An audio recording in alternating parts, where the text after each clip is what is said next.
Hey, aujourd'hui je vais me glisser dans le rôle d'un ange gardien ou du tonton PSE de manière à vous faire de la prévention par rapport à cette vidéo.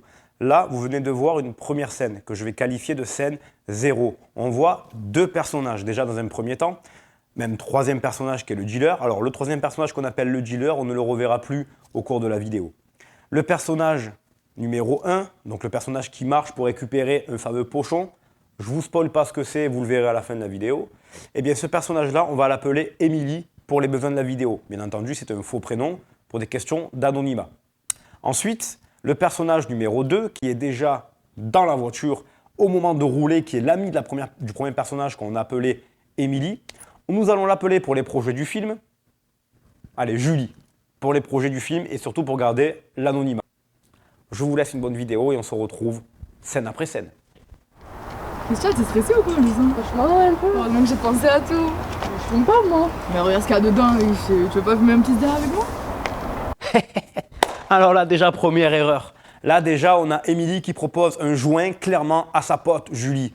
Là, franchement, en termes de pote, il y a mieux quand même. Alors en fait, ce qui se passe, c'est que là, clairement, on va avoir Emily qui propose une consommation du shit ou de cannabis, qui est une substance illicite douce, à son amie Julie. Gros problème. Alors, ça part peut-être pas d'une mauvaise intention à la base, puisque oui, je veux juste te détendre. Fume avec moi, ça va te détendre. Gros problème par contre, c'est que lors de la première consommation, effectivement, il n'y a pas grand risque pour la santé. Du moins, il n'y a pas de risque d'overdose. Par contre, le gros problème qui va se poser lors de la première consommation, c'est qu'elle va très souvent enchaîner sur une consommation répétée. Et c'est là où il y a tout le problème. C'est la consommation répétée de ce type de substance qui va clairement vous détruire la santé. J'ai fait une petite vidéo sur ça, je vous la mets en haut et en description, sur justement les risques des substances psychoactives. Licites comme illicites. Et là, dans ce cas-là, nous sommes dans une substance psychoactive, donc une substance qui agit sur le cerveau, qui est illicite, donc ça veut dire que clairement on risque des poursuites judiciaires parce qu'on n'a pas le droit d'en consommer, d'en posséder ou d'en revendre, et en plus de, même d'en proposer d'ailleurs, et en plus de ça, elle est douce et dangereuse pour la santé. C'est-à-dire qu'avec des répétitions de consommation, on va finir par se détruire complètement la santé. On se retrouve après pour les prochaines scènes et les prochains pièges.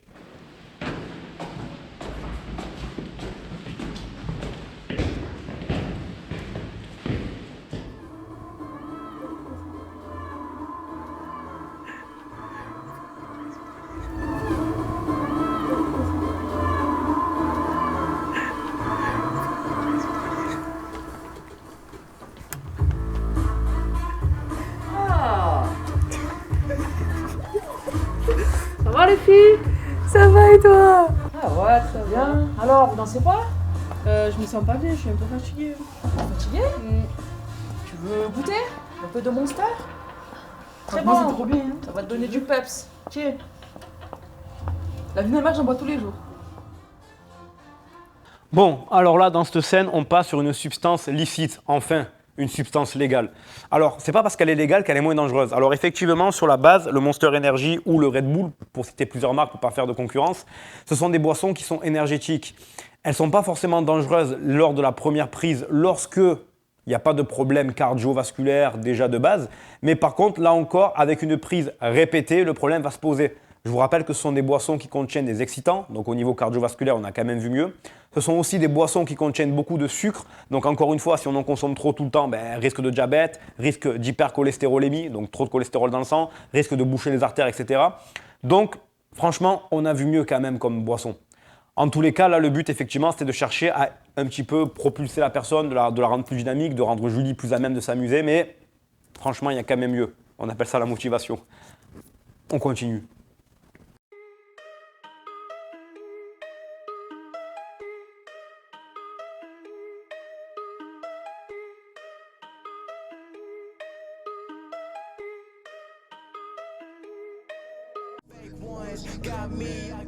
Tu danses pas? Pas trop, je suis un peu fatiguée. C'est ça? Je me sens pas bien. C'est quoi? De l'ecstasy. J'en ai pris tout à l'heure. Tu veux pas, ça va te monter le moral. Je te jure, tu vas te sentir... Oui. Aïe aïe aïe, mais là c'est encore mieux. Alors là, on est passé d'une substance psychoactive illicite douce en une substance psychoactive illicite dure. Là, c'est encore pire. Enfin, on a la révélation. Ce qu'il y avait dans le pochon à la base, c'était de l'ecstasy. Alors là, c'est clairement beaucoup plus dangereux que le cannabis. Là, on risque gros pour la santé dès la première prise. Dès la première prise, on risque déjà une overdose, on risque déjà de tomber dans le coma. Enfin, j'exagère peut-être un peu. On risque déjà de tomber, de perdre connaissance. Donc là, clairement, je ne sais pas trop si Émilie, c'est une amie de Julie, ou alors elle est inconsciente, mais en tout cas, elles n'ont pas suivi de cours de PSE. Mais en tous les cas, c'est extrêmement dangereux de consommer ce type de produit en boîte de nuit. Ces fameux petits comprimés bleus qu'on retrouve en boîte de nuit. Donc pareil, là, il y a faux sur toute la ligne. Alors oui, elle va peut-être s'amuser plus et à condition de ne pas avoir fait un coma juste avant, mais là, il y a clairement un gros risque. Et là, à la différence du shit ou du cannabis, la chute derrière, elle est terrible. C'est-à-dire qu'à partir du moment où on commence à avoir les effets de la drogue qui s'estompent, alors là, c'est la descente aux enfers. Et on cherche juste une chose, prendre d'autres substances pour annuler les effets. Donc, pas bon.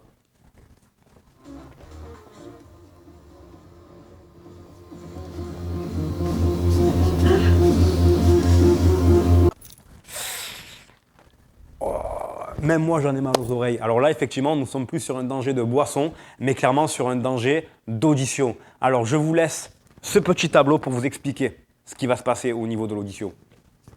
Vous voyez que vous avez différentes zones. Une zone verte, une zone jaune et une zone rouge. Quand la zone est verte, grosso modo, pour faire simple, on peut écouter de la musique ou du bruit pendant un temps relativement long sans trop de risque pour les oreilles. Lorsque nous avons la couleur qui devient jaune, on peut continuer à écouter. Par contre, le temps se réduit drastiquement pour être en sécurité au niveau de nos oreilles. C'est-à-dire que quand la couleur devient jaune, ça veut dire qu'on arrive à un certain nombre de décibels, que vous pouvez voir sur le tableau, qui deviennent tellement importants que si jamais on ne se protège pas les oreilles ou qu'on écoute trop longtemps sans protection, on finit par s'abîmer les oreilles. Enfin, quand on arrive en zone rouge, et c'est le cas pour la boîte de nuit lorsque le DJ met le son trop fort, nous arrivons à un tel décibel que le fait de l'écouter pendant 1 minute 30 commence déjà à nous abîmer les tympans. Donc là, qu'est-ce qu'on peut faire pour se protéger contre ça? Bouchon auditif. Je vous mets un lien, j'en parle déjà. Ce bouchon auditif va permettre de lutter contre les problèmes sonores, les nuisances sonores que vous allez subir en boîte de nuit. J'oubliais. J'ai déjà fait une vidéo sur ça, je vous la mets en haut et en description.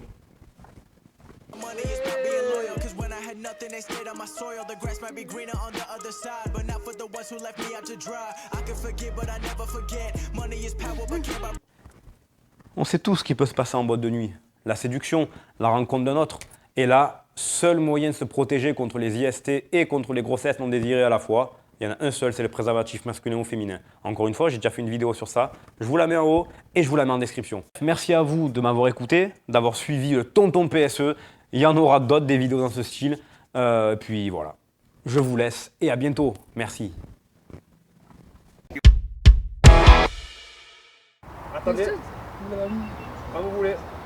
T'es stressé ou quoi? J'ai bégayé encore. Alors refais. Alors, ça va? Ça va et vous? L'ambiance?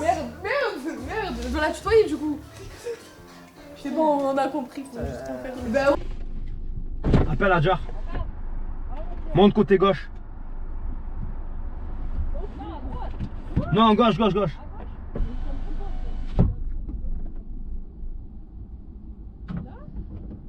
Non, l'autre. Là? Non, l'autre côté, mais vas-y, monte et glisse. Ok. Mets ta ceinture parce que ça va sonner ici. Ok.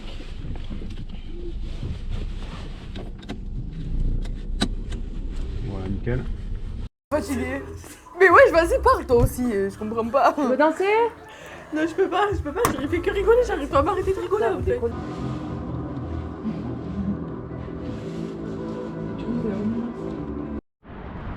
Allez, on déclenche, c'est parti. Mais ça, t'es stressé ou pas, Lisa? Franchement, un peu. Heureusement que j'ai pensé à tout.